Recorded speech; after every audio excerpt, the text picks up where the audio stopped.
you said you have a weak stomach, but that's, for being a fighter pilot, but you don't have a weak stomach for handling, being tenacious and tackling behemoths, right? In terms of vaccine talk. And you have to be really like willing to just say, I'm not going to swerve from talking about this because it's too important.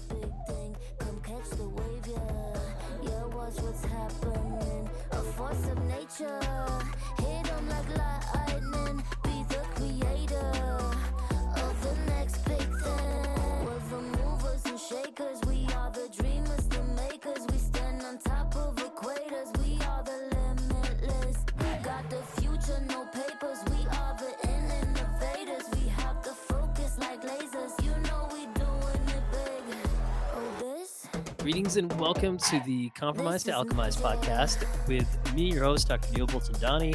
I'm very excited for today's episode with Dr. Joel Gator Warsh, who is a phenomenal healer, a board-certified pediatrician, integrative medicine specialist, and educator, and advocate, and many more amazing adjectives.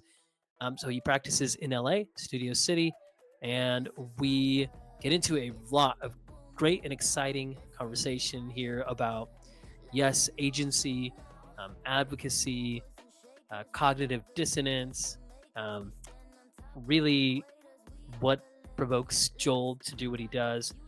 He's been really getting out there with this blazing message, talking about vaccines, talking about this need for us to be able to scrutinize, evaluate what's right, what do we prefer, what do we want to pursue in terms of healthcare options.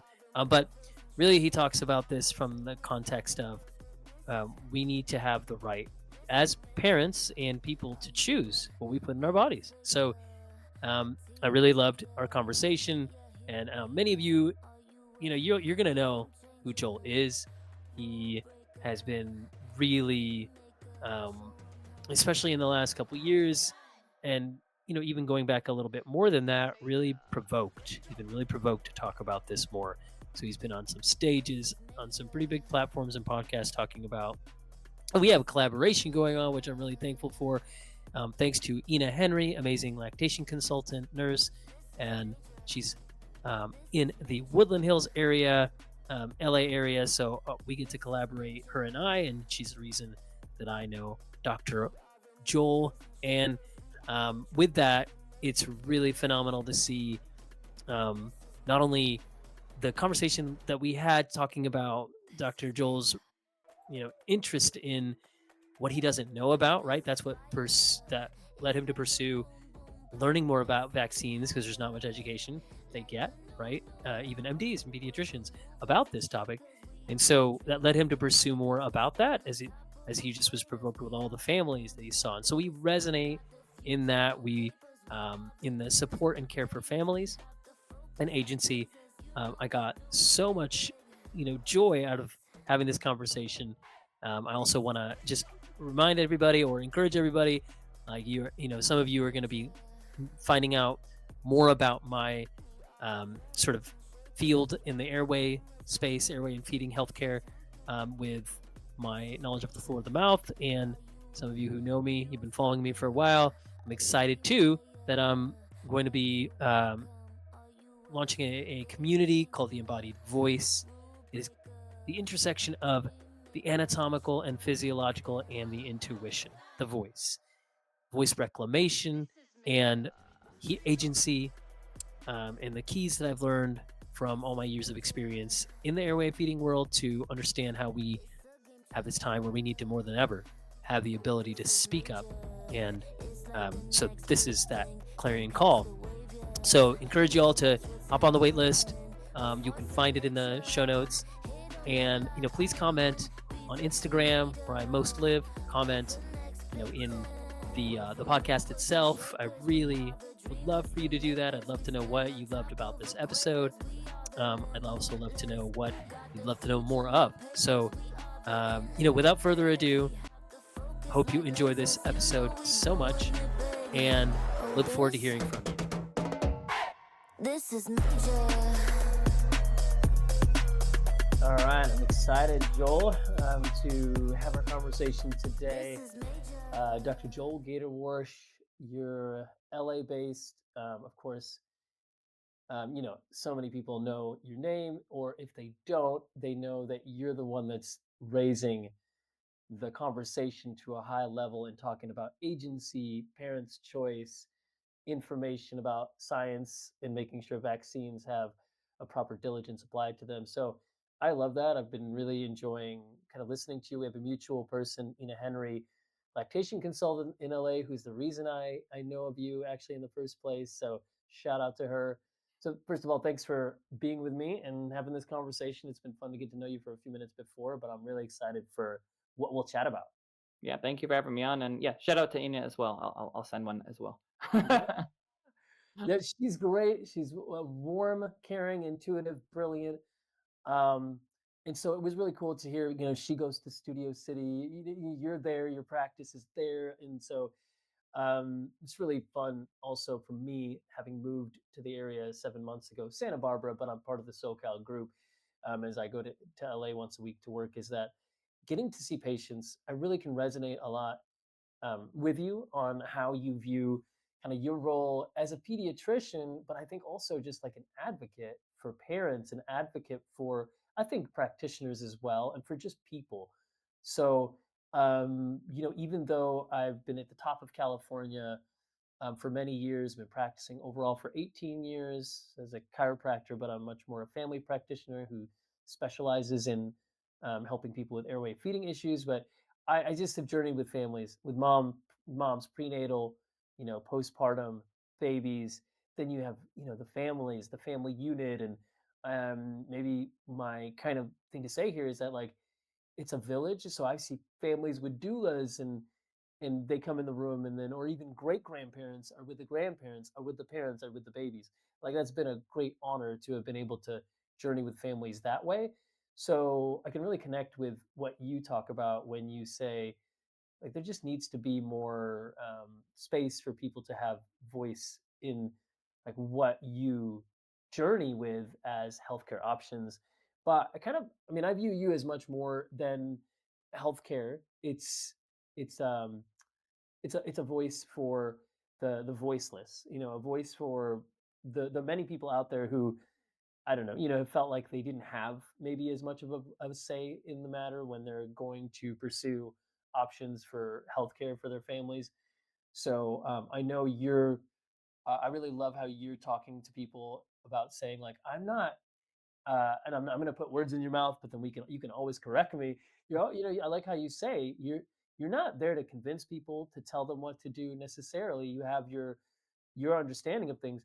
You're there to be there to give them informed options and to support them along the way. And that, like, shouts advocate all day. So I just, one practitioner to another, one parent to another, I commend you, and impressed by, like, your stance on that. Thank you. Yeah, I think that's just so important. It's for me when I went into medicine, it was to help kids, right? I love working with kids, and that's what I've done for a decade or more now. But it just seems like even just in my career, but certainly probably even before I started, but definitely over the last few years, it seems much more like it's about telling people what to do and not so much about having discussions. And I feel like that relationship seems like it's disappearing and seems like it's becoming very adversarial, like a lot more online that you see of like doctors are against us and doctors like are bad mouthing patients and kicking patients out of offices and telling people what to do, and that just doesn't seem like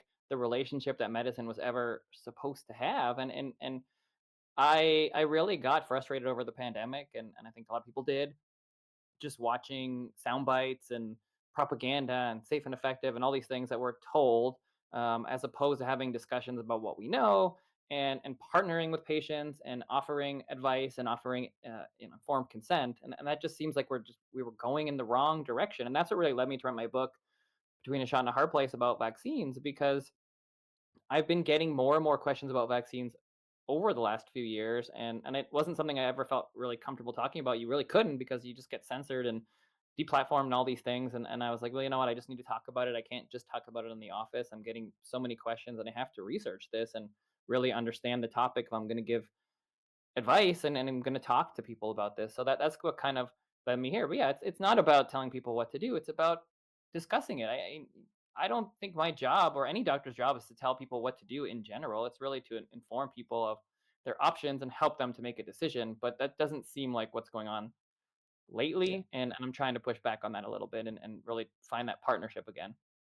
Yeah, I would love to go into kind of the life of a medical practitioner. One, because my dad's a cardiologist. I grew up in the household being the son of a cardiologist. My dad was the first cardiologist in a county, came from India. Anyways, I've heard some of like your background is pretty diverse in not just pediatrician. Being a pediatrician is a big deal, but functional medicine and kind of dipping into Ayurvedic and homeopathics. I mean, it's like the kinds of things that you kind of learn when you're taking care of families in this day and age, because parents are loaded with knowledge right now, and they might have a ton of like confidence about it, but more they're just like, I feel like they're like, we just want to do what's best for our kids.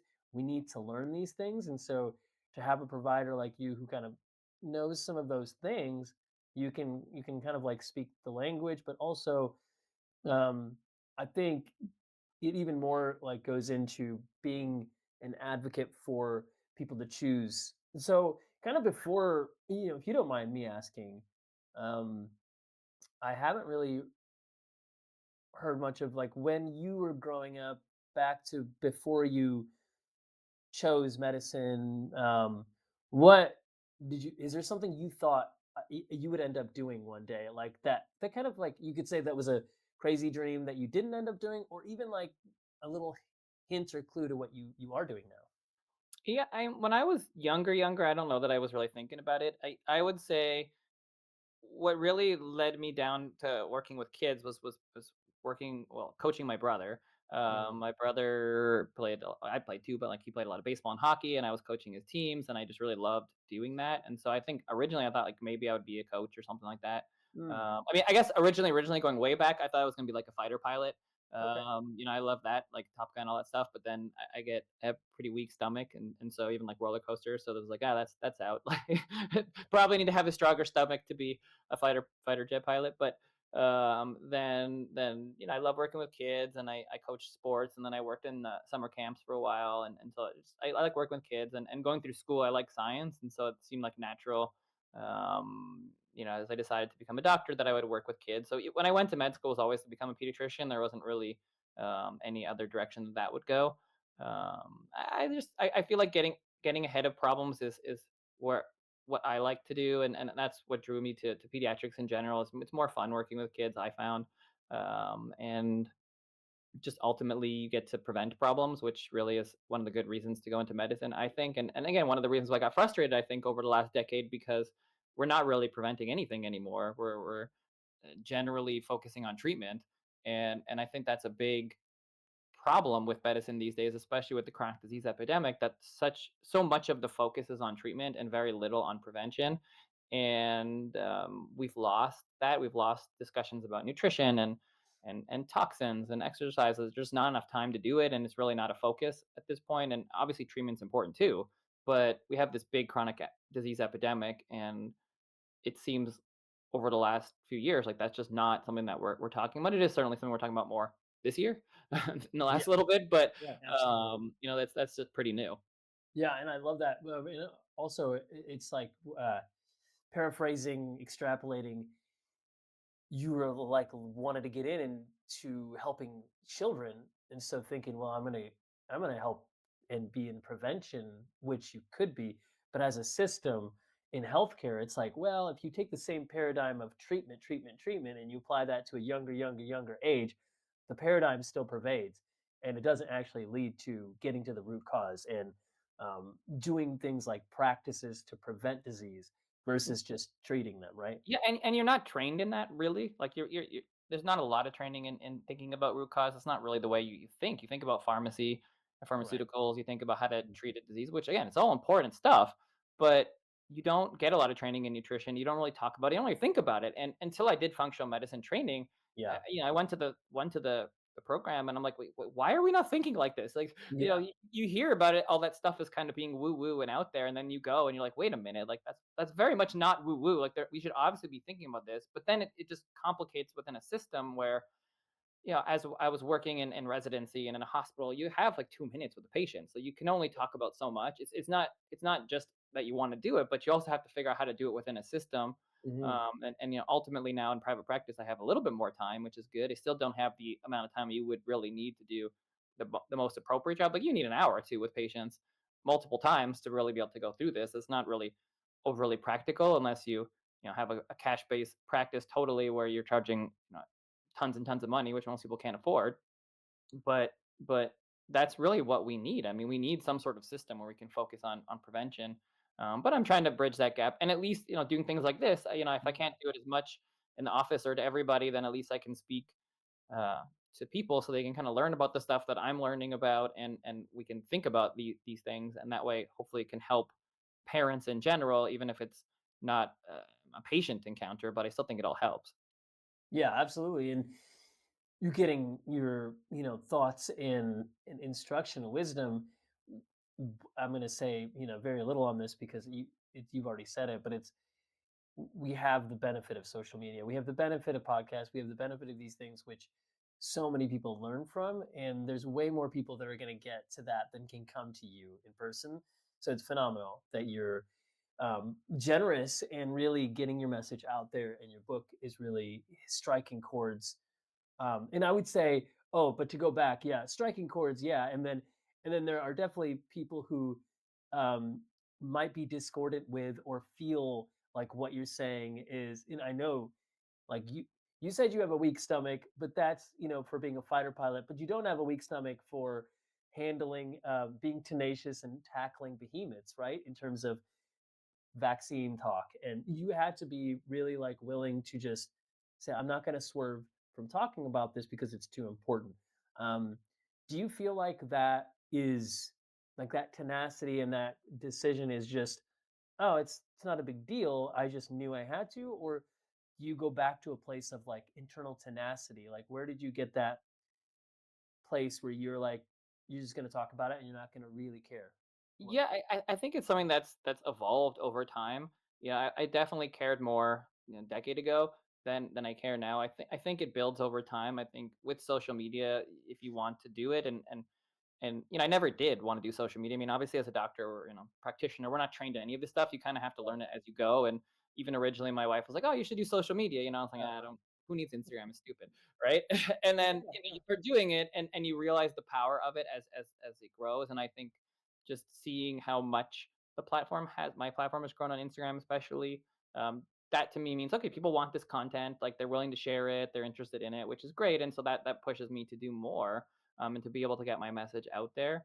But ultimately, it's something that I think is just really important that we are able to share our message, but that tenacity has to grow because with social media, especially in the last couple of years, like you get a lot of hate, and you have to be okay with just kind of ignoring it, and just saying what you feel, and especially with the vaccine topic. I mean, it was so controversial, but during the pandemic, I just decided, like, look, I have to do this. There's some people that are doing this and kind of speaking back up, and kind of pushing back, and I think it's really important, like what I have seen and what I have learned.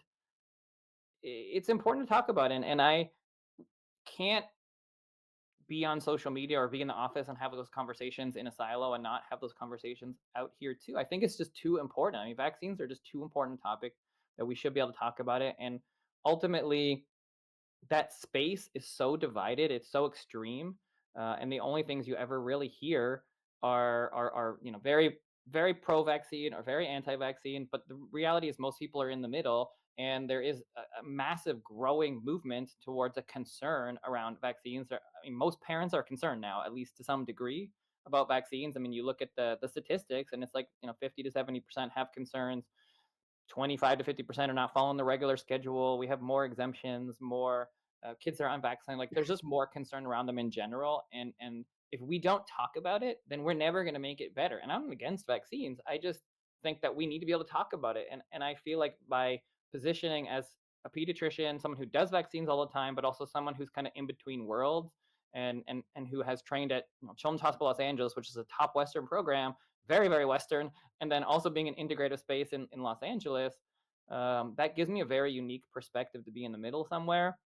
And also I feel like I'm pretty open-minded, and so being able to have discussions, have patients in my office that are fully vaccinated on the CDC schedule, on a slow schedule, some people that don't want to do it, and trying to kind of navigate that over the years, and also just getting asked all these questions because I do some integrative medicine, it puts me in a really unique place to have these conversations. And I hope, and I have seen thus far, I mean, it's been, I thought when I was going to do it was going to be crazy, like I thought it was going to be so much hate and so much, so much anger, and that honestly hasn't happened. I mean, the book has been super well received, people have really enjoyed it, I haven't received a lot of hate, obviously a little bit, but like not very much. And that is great. I mean, that to me says, okay, well, that puts me in a different category where people are open and receptive to just talking about this, and that's all I want to do.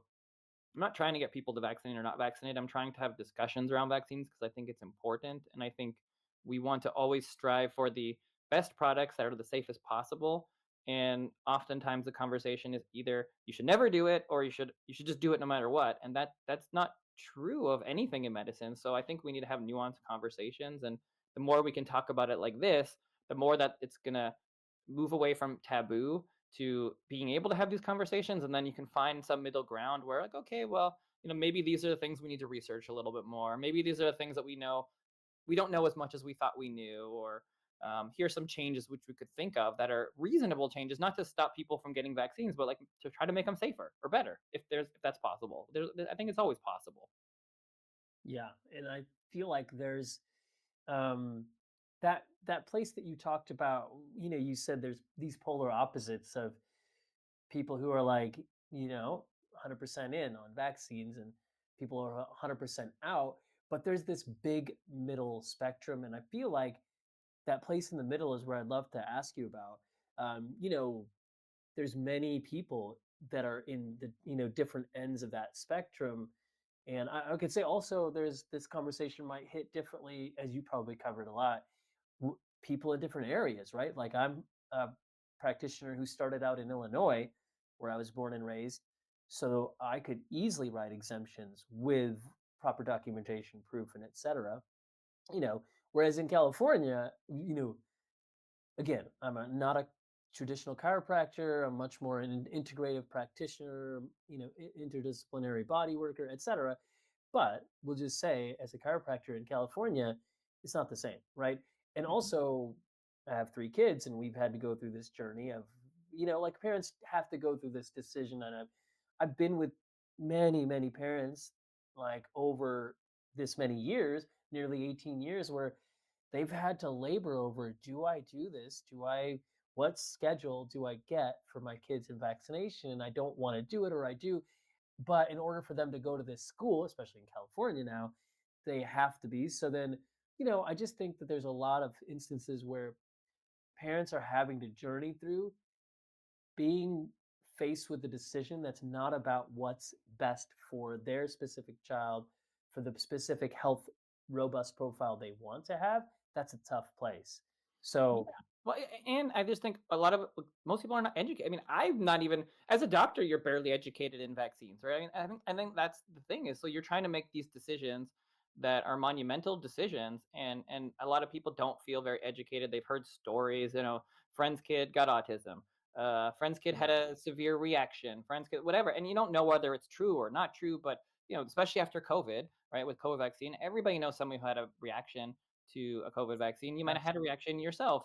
And most people just didn't think about vaccines until they had kids. I mean, we had, when we were growing up, maybe you had 5 or 10 vaccines. There weren't so many when we were growing up, maybe a little more. But then you look at the schedule now for a kid and it's like 30, 40, 50. You're like, whoa, like what is this? You didn't think about it for so long until the COVID vaccine popped up and you were like, okay, well, do I get this? Do I get a booster? How many boosters do I get? And then you're told one thing and then it doesn't end up being totally true. It's like, oh, you're never going to get a COVID, and then you do. And so it just starts this whole questioning that I think has happened over the last 5 years. And now so many people, most people are like, okay, like what do I do? Right. Do I continue to do this? If they were lying about that, and they weren't totally truthful, what about the rest of the stuff? What does the research actually show? oh, some of these vaccines have been on the market for 30, 40 years. Well, what was the research back then? Like, how did they do it? Yeah. How safe is it really? Oh, we have all these new vaccines. Like, well, how did those all work together? Now that we have to do 20, 30, 40 vaccines, like, is that a concern? Should I be worried if I have to do 5 or 6 vaccines on one day? Is that too many? Like, the answers to a parent who are totally uneducated on this topic, or even practitioner, like, these are real questions. These are important questions, and I think people are coming back to the table now and being like, all right, well, is 30 vaccines too many? Are 5 vaccines on a day too many? Should I space them out? Like, what's the research show? And a lot of that doesn't exist, right? I mean, it's not put in a way where it's easy for a parent to digest. I mean, yes, you can go to the CDC schedule or CDC website and just like, okay, here's the CDC schedule, go do it. But a lot of people don't trust the CDC anymore after the pandemic, so they're like, okay, well, what else do I read? And then you have very pro-vax stuff and very anti-vax stuff, and everyone's kind of on a different place, and that's why I want something more balanced. I want something in the Yeah. middle because I think you need to understand the landscape Hmm. before you start to make decisions. And I think it's important to understand that it's okay to have concerns. Like, it's okay, and we should be able to talk about it. You should understand what we know and what we don't know, the reason why we have a vaccine, what the disease risk is. And I think that's a better place to start than just do it because I said so. Like, I don't think people agree with that kind of mentality anymore. Yeah, I think it's so true. And if you would be up for a little experiment with me, and you could say yes or no, and I could do it, or you, but it'd be better if you did it. But we both do it. I just think that conversation, it's like almost like to bring a little levity in and to make it more objective, like as a discourse and a public forum would want. Right? Debates can get heated, so that's going to happen. But what would this conversation look like if we had a pediatrician, a holistic practitioner like me, a chiropractor, and it's almost like vaccine is this circle topic in the middle, and you have, what would the pediatrician say? What would the holistic person say, like me? Then what would the biohacker say? What would the parent say? What would the do you want to like do Yeah, the we can do voices it. of these I mean, people and like say like like quote these people to say what would a conversation look like in a room and how funny would that be, but also how fair and honest would that be? yeah, I mean, obviously there are wide ranges of what somebody would be in any profession. So I think you get your pediatricians that are very. I think we can just kind of go with like the more common things. So obviously your medical professional in general is going to be very, very pro vaccine. Most are extremely pro Yeah, vaccine. Um, the things that we learn in medical school are vaccines are the best thing ever. It's almost like a religion. Here are the horrible diseases we used to have. We don't really have those anymore, or they're very rare. That's because of the vaccines. Here's your schedule. Go do it. And I think in general, in a room, somebody who is a physician will most likely at this point still be like super pro vaccine. Think you're kind of crazy if you don't want to do anything else. Think you're harming your child if you want to go on a slow schedule. If you don't want to do any vaccines, they're going to think you're a danger to public health. You're harming other kids. You're being selfish. Like that's kind of the mainstream opinion. Obviously, not every doctor's like that. There are plenty of people in the middle, and there are plenty of doctors that are not so pro-vax. But that's the main thing, right? So you'd see that. For the, I guess, the chiropractor or the holistic practitioner. I mean, chiropractor is a hard one because I think it's such a mixed bag with chiropractors. I mean, chiropractors do everything, and some are like very, very on one end, and some are pretty woo woo, totally. and some are like extremely not woo woo and all, and like really hardcore. Right. But I would say in general, like the holistic practitioner Yeah, would let's be go more with this. inclined to and chiropractor I think is under that generally would be more inclined to at least have discussions with families. Oftentimes are more in the middle.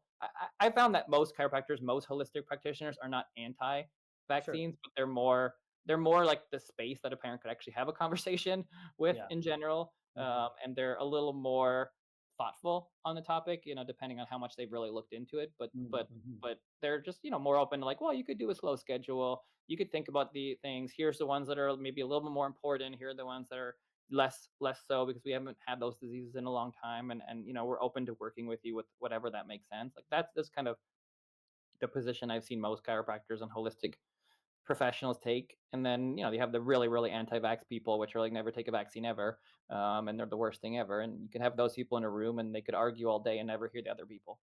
Yeah, and, you could jump in, but I'm like, what about the people who um, I'm gonna do, I'm gonna cold plunge all day. I'm gonna, I'm gonna do like 50,000 supplements. I'm gonna extend my life.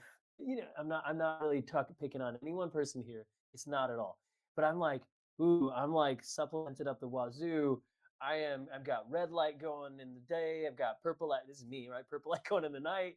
I've got, just human health and human optimization and performance and biohacking and just Hmm. somebody who's like, I'm going to give my kids all the homeopathics that are out there. I'm going to do, when they're sick, I'm going to put garlic cloves under their socks so their feet can get that healing. Some of this is just real, super, super crunchy, super biohacky. What would they Well, say? yeah, I know.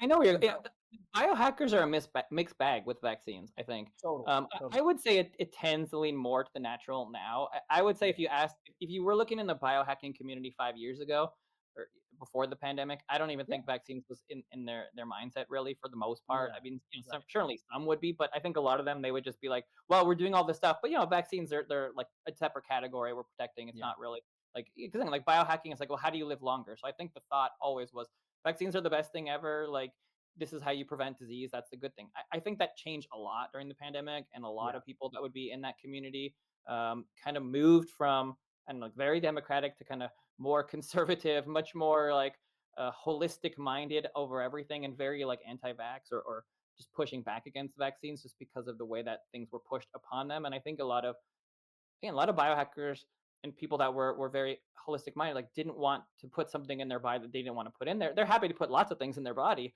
when it comes to supplements or IVs or things like that. But that was not something that a lot of them wanted. I would say just some guessing as a community.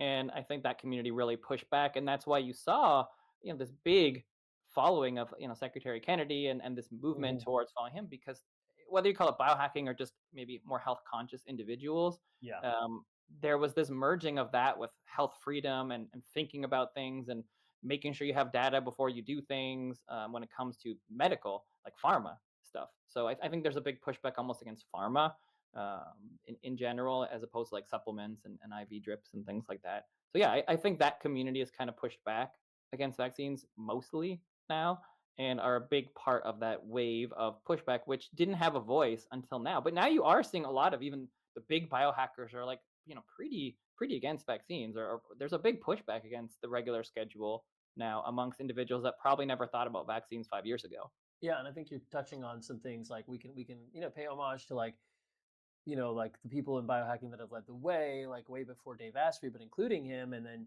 you have, just people we know, Ben Greenfield, and we have Gary Brecker. We have people that are like very, very much like got into this because they're looking at what's going to make us better faster.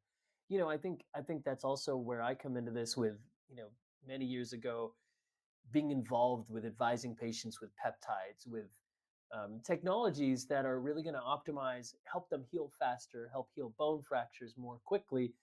It's like, what's going to help people and what's going to help them heal? And then, second to that, or with that, what's going to improve the quality of their life along with the span of their life, health span versus lifespan. But um, I mean, I'll throw in the mix with like, what I've been involved within 18 years practitioner, 9 years within journey with mom's postpartum breastfeeding issues, tongue tie, narrow palate, that sort of thing. Mentioning Ina again, collaborating with her, whether it's her or the midwives that I collaborate with, and then often if I'm there, we're like trying to figure out what's this baby need in order to flourish. First of all, to get the milk they need, whether bottle or breast, and what's in the way of that, whether it be tongue tie or hypersensitive gag reflex. But there's always going to be that point of the conversation when there's a little bit further along, and if they're a little older and they've had some vaccinations, it's like, what role did that play in where their predicament is? What problem that they have? So I'm not even really going to dive into the topic so much to say as an airway feeding person, we're looking at like, why can this baby not feed well? Why can this kid not breathe well? And what are the various things in their genetic profile? We can talk about methylation issues and other things. What was their immunocompromise like? And then what intervention did they get that could have potentially negated their immune response or at least made it harder for them to be healthy. Vaccines being one of these potential things, which Yeah, is why I really, but I think it is important since we're talking about it. Like I think that the fact that you're even saying that, like that's the key, right? Like that's the conversation we haven't been able to have for a long time that you should be able to have. Like yeah. nobody's saying that a vaccine caused those problems, but it shouldn't be out of the realm to say, could it be? Could it have Hmm. included in this issues? Could for this kid, maybe there's a genetics, maybe there's a susceptibility, maybe they just had a bad reaction. Maybe that is a part of it. Maybe they had rotavirus vaccine and Hmm. and that's the oral one, and it affected their gut. Like maybe it made maybe it caused inflammation. I don't know. Like I'm not saying that it did or didn't. I just think that if you're doing all these interventions to all these kids, it's not unreasonable to say, well, here are the kids that are having an issue. Why are they having these issues? What are the factors that could be a part of this, and can we research those things to see what might be? It might have nothing to do, might have nothing to do with vaccines, but Absolutely. if it does, if let's say the rotavirus vaccine has something to do with it and or whatever vaccine, and you're like, okay, well then why? Like what ingredient? What's the reason? Like we know, let's say for rotavirus, Right. it was causing intussusception in children, right? We know that. The first one got pulled off the market because of that. The second one, it still does at a higher rate, but just not as much as the first one. So it's an acceptable risk they've chosen over time. But we know it affects you. Everything does. If you take a medication, it can affect some people. You can walk by a peanut if you're sensitive to peanuts, and you can have an allergic reaction. Right? Anything's possible. So when an integrative practitioner such as yourself, who is working on feeding, can't ask the question about something that a kid is actually getting during that time period. Maybe they started the day after they had a vaccine. Like that should be a reasonable question because you should then be able to say, okay, this kid had this thing. Let's research if that's the cause or contributing, and if it is, well, let's figure out why. Maybe who are the kids that because you don't want to cause problems, Yeah. right? So and maybe it doesn't have anything to do with it, but you shouldn't be not allowed to ask the question. Yeah. And I think this is like my wife Dawn is a brilliant, she's brilliant and she's such a deep thinker and always an advocate for people's voices as well. But you know, it's like so many things you're talking about are just so it's like, why wouldn't we be able to have that conversation? The flip side of that is, well, how long has there been gaslighting and invalidating, within you could say our society structure and within healthcare, within everywhere. But 100%. And so I have this conversation with a lot of the families.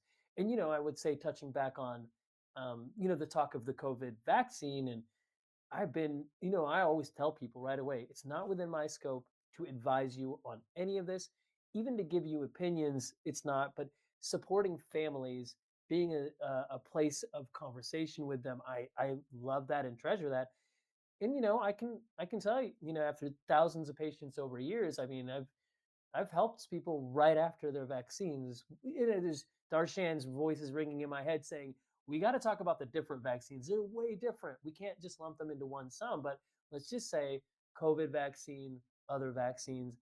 I have journeyed with many people right after with COVID vaccine. I helped a lot of people through Bell's palsy, which, was a direct effect of their vaccination experience. I've helped other patients with their kids not being able to speak, after vaccines. So you could say, well, was I there? Do I know everything that they did after? No, but in the room with a patient and a parent, and they're saying it and they're 100% convinced, I'm not going to convince them otherwise. I'm just going to support them in what I'm doing for them. So in that place, well, I've had to have the conversations because I don't want to be another voice of invalidation and gaslighting. Rather, I want to support and validate. And I want to just, man, I just want to help. That's even before I became a parent. Now I'm a parent. I'm a dad. I have 3 kids, 9, 7, and 5. And it's like, how that's not, I was loving your talk on the Thousand Hours Outside podcast where it's like, whatever family you have, where you live, what your luxury or privileges or not, in the dire circumstances you live in, maybe that's an extreme example or not. It's not easy to raise a baby. It's not easy to raise kids. It's a difficult. It can be a beautiful journey, but it's a lot. It's a weighty responsibility. So I just for me, it's hard to think that we don't pay the most attention to giving voice and choice to parents and kids because the blueprint of life and how important is that the way one grows up could shape their entire lives. So again, credence to you on advocating for that, because I don't feel like there's enough ferocity behind this message until ones like you are showing up, because I think it's been an intellectual conversation and like we need to talk about this. But behind your very diplomatic, very soft spoken in one way, but very direct voice, I see this tenacity that's like, I'm going to show up. I'm going to say this time and time again. And I feel like that's really commendable. And so I kind of want to ask you again, like, I know you talked about, I'm just going all over because I want to dip into something here of like, you saw yourself fighter pilot, coach, and totally, you're fighting for people and you're coaching people right now. Um, was there somewhere else that your tenacity came from? Do you see parents who were like, their scruples were so important they wouldn't back down? Is there anybody you look up to that you just kind of subconsciously learned from in this, of just like, I'm not going to let my flame, which is somebody else's flame, go out? Anything like that? Yeah, I think the flame built up over the last few years of just hearing the stories over and over again from parents, and like Mm, you said, like the gaslighting. It's like, if you have a reaction to an antibiotic, for example, right? yeah. It's like, oh, you get a little rash from amoxicillin. Okay, never take amoxicillin again. Like, you don't do it in your life. It could be a problem. And then a parent gets their kid a vaccine, and the kid has a seizure the day later. Like, no, it's not related. It's just coincidence. And it's like the dichotomy there, Yeah. the the I don't know, just divergence of thinking is Yeah. so beyond reason. And Yeah. once you step outside of that, you're like, okay, like this is like crazy the way we're talking about this and thinking about this. Vaccines are like a religion, and that doesn't make sense. Like, I'm having to do this every day to give kids. I want to learn about it and I want to talk about it. And the more parents that I spoke to, the more stories that I've heard, the more that I went through with life. It's like, these are parents that are nervous and scared and getting kicked out Mm, of offices and crying in my office, and they don't have a voice, and they're not bad parents. Sometimes they're certainly not anti-vaxxers, like almost all of them. It's like, I vaccinated my first kid fully, and then my second kid had a really bad reaction, and and then I don't want to do any more for that kid because they had a terrible reaction. I got kicked out of my office, and it's like what is going on? Like, what is going on in medicine that you could call a person who had a terrible reaction to anti-vaxxer because they want to go slow or they want to be thoughtful about it? yeah. Like, are we trying to have healthy kids, or are we trying to force kids to get vaccines? Like, the point is to have the healthiest kids possible. And if you can't have a discussion on this, and just watching what happened during COVID, like that was just enough for me. Yeah. It was a build up to the point where I was like I just got to talk about this, and seeing a lot of people even during those last 5 years speak up, and seeing how they came out the other side even better. I think it was just very encouraging to watch and see, like, look, I got to do that too. I got to do my piece of it. And I'm not, I think it's easy to do because I'm not coming from a place of trying to get anybody to do anything. It's literally just like, here's what I'm learning, here's what I think, here's what I'm seeing, here's what I'm hearing, and like, let's just talk about it. And I think that does resonate with a lot of people because mostly what you hear, especially in the vaccine world, is like a convincing of like, oh, you got to do this or you should never do it. Right. And I don't think that helps the vast majority of parents who are trying to decide. I Hmm. mean, ultimately, people want me to tell them what to do, but I don't think that's really what I should be doing. And so I think it does help those parents, although they get mad that I don't just be like, well, here's your schedule, go do that, Right. you know. Yeah. Yeah. But I, don't, I just that's just what you get from everybody else, and I just don't believe in that. I Yeah. think like my job is not to tell you what to do, especially someone I don't know or on a podcast. Yeah. No, that's great. And I think, yeah. And it was like hearing you, and I'm like, yeah, I love that you kind of like in one way of saying, like, you're like the parents that you came across, the parents that you held space with, that your patients that came in, like that's like a lot of the source of your tenacity. And I also kind of heard the injustice of what's going on is also like the source of your tenacity, which I love. um and I know you're like saying like it's just, it needs to be talked about, which I think is really huge. And you may have been looking for this term, you may not have, but cognitive dissonance is for sure. My wife Dawn, she's working on a PhD on embodied validation, which is why I feel like I'm more equipped to even know about talk about this.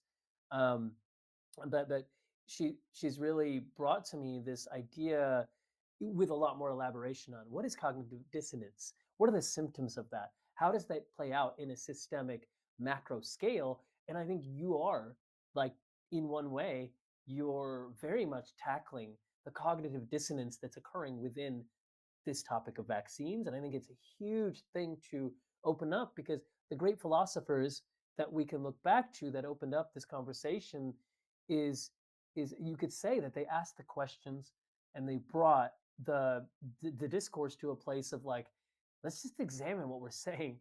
Let's just examine, like, what are we talking about? How are we arriving at that? So I would have to add, like, I see the philosopher in you too, who's like, let's just look at this from a perspective of like, how can we understand more of why we're making the choices that we're making, practitioners or providers rather, why we're advising people macro scale, why as a healthcare system are we making these a governmental scale, why are we, you could go above the planet and beyond. But okay, unless you want to jump in, I have that question that I wanted to ask.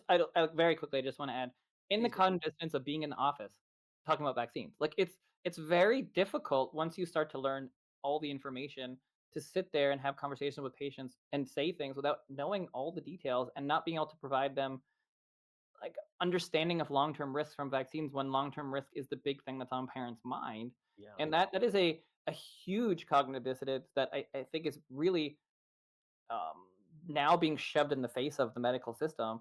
And certainly for me in an integrative office where you have patients that ask questions that you don't have answers to, and that I know as someone who's done research in health that like these are important questions. Like you can't really make the right decision unless you know the answers to those questions and you have the studies done on long-term health, because that's the missing piece that makes a huge difference. Like Hmm. I think we understand and know, and I talk about this in the book. Like the first whole part of the book that I did is like, here's the part of vaccines that are like that we know, right? It's like, here's the diseases, here's what they've helped with, here's where we are. Like there's a lot that vaccines do that are good. We talked about kind of the concerns, but obviously there's like a lot of diseases which we don't really have anymore, that they've decreased the symptoms and risk a lot over the years. So we know that part, but like the question is at what cost and Right. at what risk, especially when we're seeing this chronic disease epidemic. And maybe it has nothing to do with that, or maybe it does, but there are so many people, hundreds of thousands, millions of stories maybe of people that have concerns around vaccines that feel like their symptoms started the day after. And obviously, some of that's probably coincidence, but probably not all of it. And when you're talking about giving a medical product to your kid, healthy kid, not vaccine, but any medication, it's like what is the risk? Like again, like there's this conversation around Tylenol, that recently, and it's like Hmm. okay, like we can't just think about things willy nilly. Like you can't just give your kid Tylenol just because, right? It doesn't mean you can't give it if you need it. Like obviously it could be helpful in certain situations, but we moved into this pharmacy world where people are just popping pills like it's nothing. Like there's no downstream effects. They're taking Ozempic Totally. and they're giving kids Tylenol, and like again, like there might be situations, and there certainly are situations where these things can be helpful, or an antidepressant or an antipsychotic or whatever. Like all these things have their function. ADHD medicine, like you can go on, the list goes on and on. But we're popping pills like we never did before, and that's the Totally. solution to everything, and it's the quick fix, and that is not the solution most of the time. And when you talk about Tylenol, it's like the perfect example. It's like, okay, maybe it's related to autism, maybe it's not. There certainly are some studies that show that it might be, but there are other ones that don't. But you can't just take a Tylenol when you're pregnant or give it to your kid just because. Like, it needs to really be worth it, because whether it's autism or probably a hundred other things, like it probably increases your risk for something, right? Every medication does, and you take it one time, it's probably fine. But you have to have that mentality, and that's not the mentality we've had in a long time. It's like, yeah, just take a Tylenol, it's fine. Well, Yeah. maybe not, right? Maybe Maybe not. not. Maybe it will cause a bad reaction. So you need to think like that when you're taking a medication. You have to do it only when you really, really need it. And we don't do things anymore just because we really, really need it. We do it because it's easy. Yeah. I mean, yeah, it's, boy, I want to go so many places with that. Obviously, I'm like, always consulting patients and families through journeys, sometimes pre post op surgeries, all kinds of things. With my specialty, I'm often navigating this conversation, Well, I think for because, your especially like reflux medications, right? Like that would yeah, be maybe the 100%. perfect example, of something that w- was so common. It's still super common, but like, Yeah. oh yeah, you could just take a reflux medication because your kid's spitting up, and then we the medication that we gave the most was pulled off the market basically because of concerns around long term risks, and Yeah. most kids don't need a reflux medication, they just don't. No. Right? Some do. I mean, it could be use cases. Of course, there is. But Yeah. again, like, oh, just give your kid a medicine. It's fine. Like that. That was like the mentality. Even when I was training, like 10 years ago, just give them a little Zantac. It's fine. Yeah, I mean, oh boy, like, I just see so many parents come in, and I'm like, okay, you're doing that's. I hear you. You're at this point where you're doing the reflex medicine because you were told to do that, and um, what about I inspect, this and this? So by now I know I'll just name the lower esophageal valve fascially could be bound up, stomach and diaphragm could be tense. So, or the mouth, right? Tongue tie, a huge connection between tongue tie and reflux.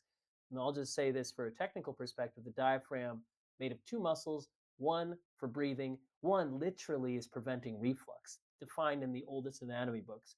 The upper, muscle of that is the container that prevents the abdomen from collapsing. So it's kind of crazy that we don't have that within our system to look at. So Ina, myself, and all the other, like IBCLCs and infant body workers out there, where I'm looking at how can I address these and the hypersensitive gag reflex that could be coming from the thyroid, parathyroid, fascial restrictions, visceral restrictions, anywhere. It's very gentle, light, easy to test these things, and sometimes it's dramatic. One time, one session removes the situation, and then others are more trickier. And I've journeyed with those families where it's like, boy, it's hard, and it's never a right or wrong. I never take that stance because when families need to involve the intervention of reflex medicine at some point, I'm like, well, you've tried a lot of other things. So I definitely try to be objective, but I also am like, okay, you have never had any of these areas addressed from a very hands-on perspective. Nobody's ever inspected this. And they're like, Can I stop you there? Because I yeah, think that is just so key. Like what yeah, you're saying here is like we don't know any of this stuff, like doctors. Like we didn't learn any of that. I know nothing about what you're talking about unless I learn it myself, right? yeah, And a lot of this stuff I've learned through the years just being in the integrative space, and even just the thought of sending someone to a chiropractor. That's not part of the the education, or maybe to like a speech, like a feeding therapist for like yeah, really severe in the hospital, like you're not gaining weight, like maybe that. But the regular doctor doesn't know any of this stuff, doesn't know it exists. And so what do you know that exists? Well, yeah, they're not gaining weight, they're spitting up, must be reflux. Okay, like let me give you a medicine. Like that's the only tool, right? And I don't even think that most doctors wouldn't send to a practitioner like you if they knew you existed or knew that it mhm, could work. Like obviously going to somebody like you, instead of doing a medication every day for the first 6 months, like, there's no doctor that wouldn't think that made sense, right? Like, you should obviously try working with somebody who could work in a more natural way, work on the physiology first before jumping into a medication, unless it was ultra severe and the kid was like, super dehydrated and not feeding. Like, obviously, that's a yeah, different situation, but like, we're not talking about that. We're talking about, the 99% of kids where they're having some feeding trouble, they're gaining weight, but not perfectly. They're spitting up all the time. They seem really uncomfortable and they're arching their back, and the parents are like, all right, well, I think my kid's having bad reflux. And I was like, all right, here, take your reflux medication, right? That has a lot of negative for a kid. You're giving them a medication every day, multiple times a day for a long time. You're changing up their gut pH, or changing up the bacteria in there. I mean, there are negative effects to that, of course. If you're giving somebody that medication for half a year, maybe longer, but there are so many other things that you could do. yeah, And that has to be the change that happens in medicine, is like knowing about people like you, knowing where to send, because doctors, they would send to you, like it's not like doctors don't send to specialists, but they just don't know, and they don't like think to know or to learn about these things, and we have to have that education of these other options.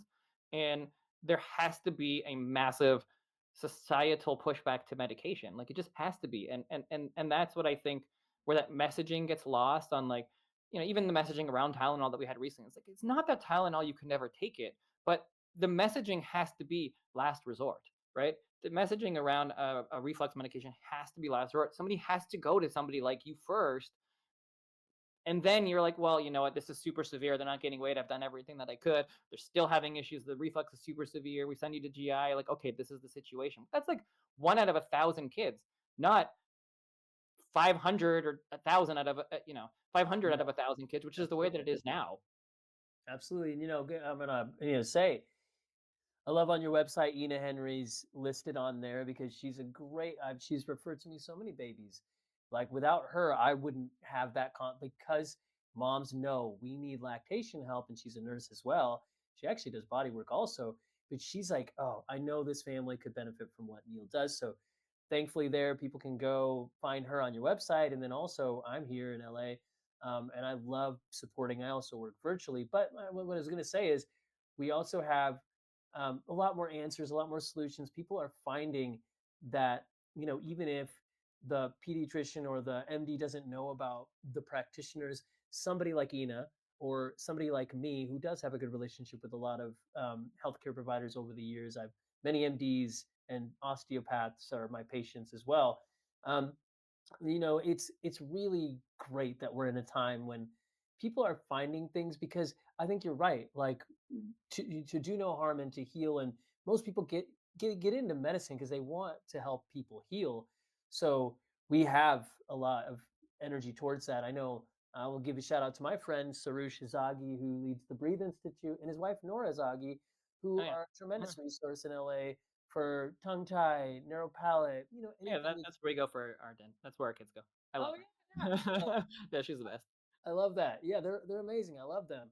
And we collaborate quite a bit. And so I feel like I'm gonna say Elena Rumack is there in Calabasas. There's so many others, but I had to name them. So it's like we have a great support. I mean, LA is special, SoCal is special, but I know many people across the states and globally who are poised to be supports for families You so you that people don't you need to do, do it but alone but anymore. again, it's like that's not the norm, right? And I wish it Yeah. was, right? It's Yeah. like you have this network, but everyone's kind of outside. But like it's a network that's been created outside the network, Yes. Yeah. with private practice patients and people 100%. that are outside the system. But it's not like there's a you in Kaiser, you know. Yeah. And that to me is going to be the change because we're not talking about. I mean, we're on a podcast. We're talking to people that are listening to you, so they're listening to you. They know you exist. It's like it's, Yeah. it's unfortunate like that's why I try to do so many different things because I think like Yes. we have to get outside of that, but Yeah. nothing's going to change, not really, until Kaiser has a U, right? It's like the mainstream doctors, the majority of doctors, they have to have that option as opposed to a medication, and the majority of kids still get a medication, never hear about you, never go to you. Unless it's like maybe super severe and they like watch an Instagram video or something like, oh, I get that's something I could try. But they're not connected to those networks, and I love that it's happening because it's available to more people. But it's not enough. Like it's not Yeah. enough for the kids that really need it when there are many more that do. Yeah. Yeah, absolutely. And I think I have some students who have come through my training. I did a floor of the mouth tour where I teach the biggest part of my work and across states. And I have anyways, I'm hearing things from people who are like at Kaiser and other places who are from the inside out, but it's still not. They're not being. There's still people within a system that are trying to make a ripple and trying to be a flame within a snuffing out environment because the systemic, hyper overarching structure doesn't support that. So it's definitely a time more than ever where we have more voices speaking up, and there's going to be that like tipping point, but it's a lot of work for somebody. I have people I know. Mom came in and she's an employee at Kaiser, and it's hard because she was gaslit on everything of her kids feeding issues. She had to be an advocate for herself to seek out people outside the system, and I'm like, oh, it's so hard because you would think that your own group, your own organization would be able to see you as a person and get that something more is there that's possible, but no. So I just commend those people like that mom who are not going to quit the fight. But yeah, I wish it wasn't such a fight. So here's to here's to like two voices at least, and whoever's going to listen to this saying, okay, at least we got some accordance and some just some camaraderie because we need that. But I hear you, and I'm really excited for that. Mainstream, it's what's needed, and it's the consciousness and the awakenings are happening more and more now where more people are not okay with the way things have been, and the more that happens, the more unrest there is. Hopefully the more we can go towards things being systematized, and I'm on a mission for that with my work as well, to get it into as many places as I can, just to become standard of care, because I just want that for people. um, So I would love to know, um, in our last few minutes here, I want to ask you this question. It's inspired by my title, Compromise to Alchemized. Paulo Coelho, he's the legend who wrote The Alchemist. And in The Alchemist, there's the protagonist, his name is Santiago. He's a shepherd, basically has a dream, very literal, but also a proverbial dream. And he's going throughout this, Africa and places to find this, like, the dream. So this mystical old king on a bench says to him, sitting on a bench, says, you know, the universe conspires in your favor when you are in pursuit of your personal legend.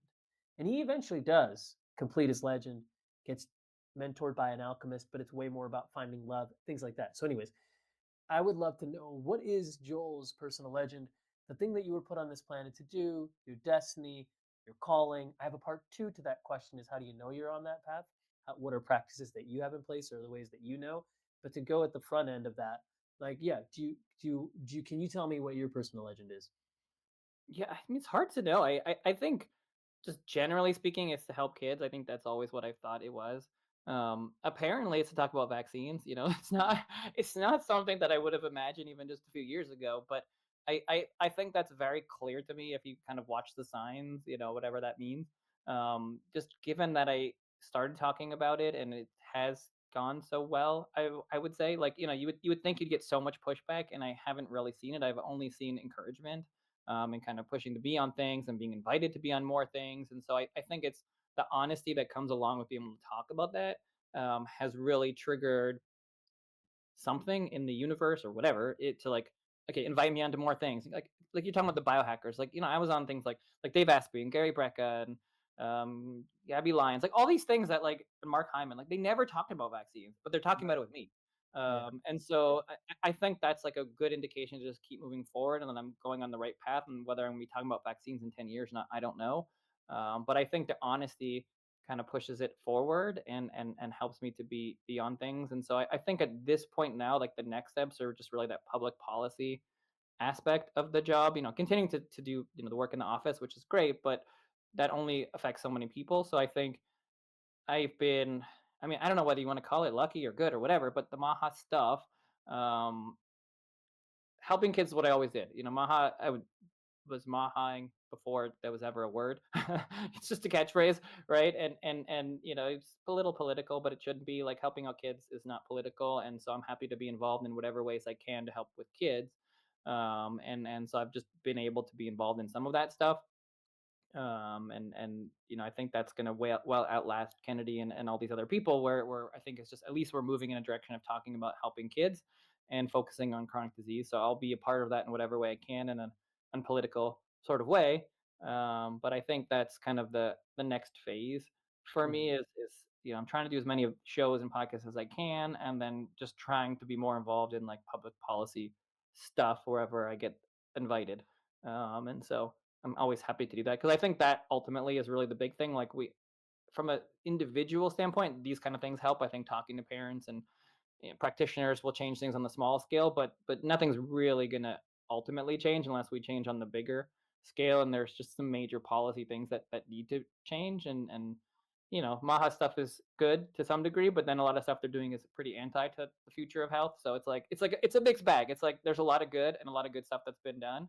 And I think that we need a lot of people to continue to be involved, so that way, um, the greater policy moves towards health. And it's a big topic with a lot of people involved and a lot of moving pieces. But I'm at least glad we're talking about it. There's a lot of good things that have been done, and then there's a lot more that needs to be done, I think. So at least being involved in whatever way I can, I think is more of my future, hopefully, if I get invited to stuff.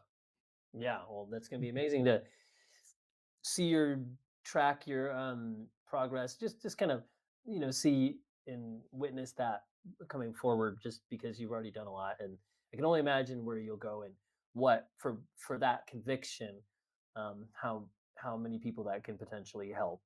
So, and then if you would, like, you kind of answered it, but just, how do you know, with that conviction you have, and this purpose, and the future, kind of steps that you want to take, what is it that you use as your compass? Like, how do you know that this is what you are to do? And like you said, I guess I'm talking about vaccines. I mean, clearly we've talked about that, but how do you know? what's your way of checking in, and is there any practice that you have, or future decisions that you make? How do you make those decisions to follow what direction you are to take? I think for me, I just taken the direction of what I enjoy doing. I think if I'm having a good time and enjoying it, then that's really helpful. If I'm helping people and able to be honest and just continue to push forward in terms of helping people, that to me, I mean, if having family, my wife, it's really helpful to kind of bounce things off. But a lot of times it's just like you can kind of see where you get pushback from the universe or not. Like, oh, I'm gonna do this.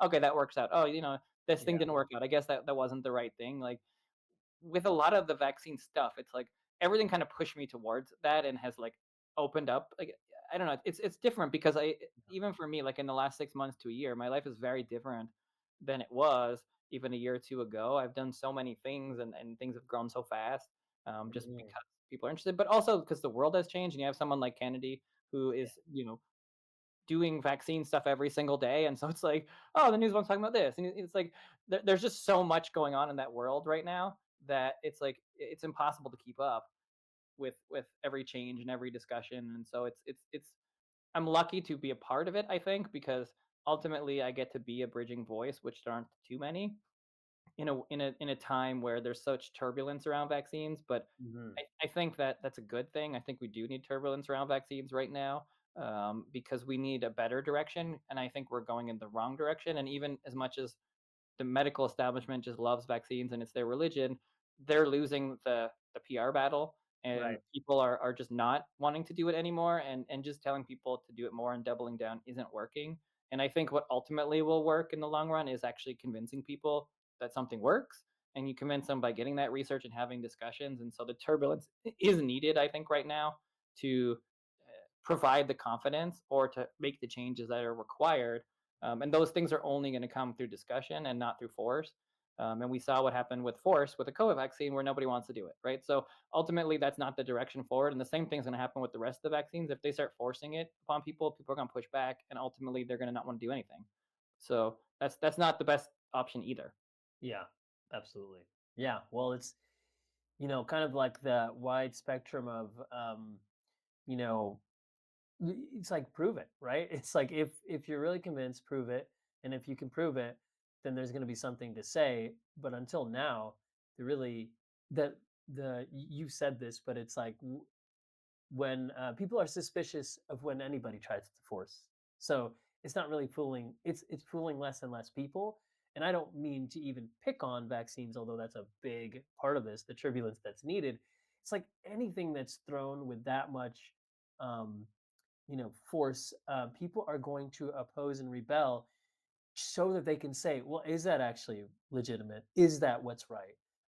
And so I think it's really wise, and I think it's good to just kind of say that you're a voice for many. I mean, I just think back to like when you were saying about Tylenol, you're like that should be. I love my mom and dad, but my mom used to grind up Tylenol, put it in my applesauce.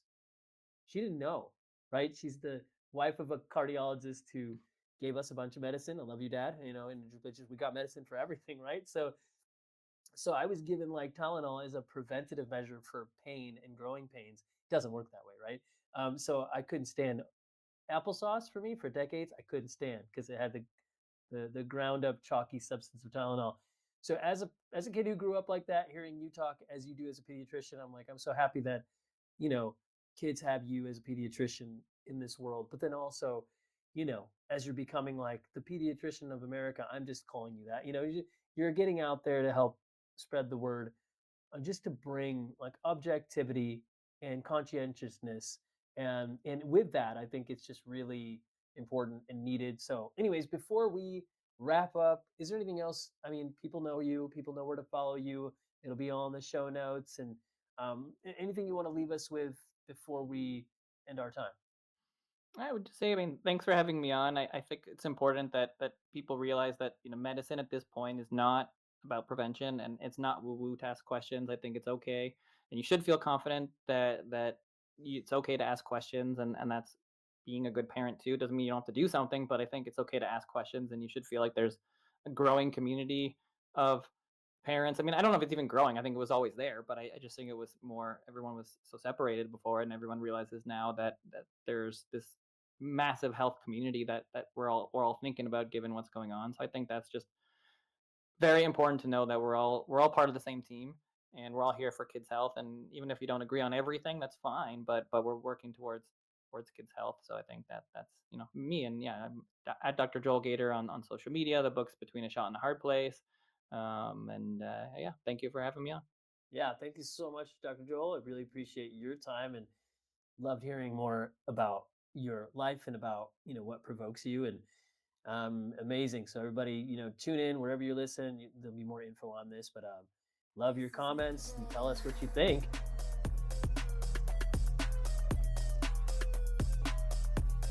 Thank you for listening to the Compromise to Alchemized podcast. Really excited to thank Jessica from Lunalux for the music. This track called Major. I want to thank Toshi, who originally did the design work for my cover art. And then I also want to thank Alyssa, my team, for podcast publishing, my whole team, including Kat, for heading up my world. And then also definitely want you all to follow me on YouTube, follow the podcast on Spotify or Apple or wherever you get your podcast, comment, give us a rating, and also follow me on Instagram at Dr. Neil Bulchandani so you can stay tuned to my latest. Thanks so much, and you have an amazing day. This is major.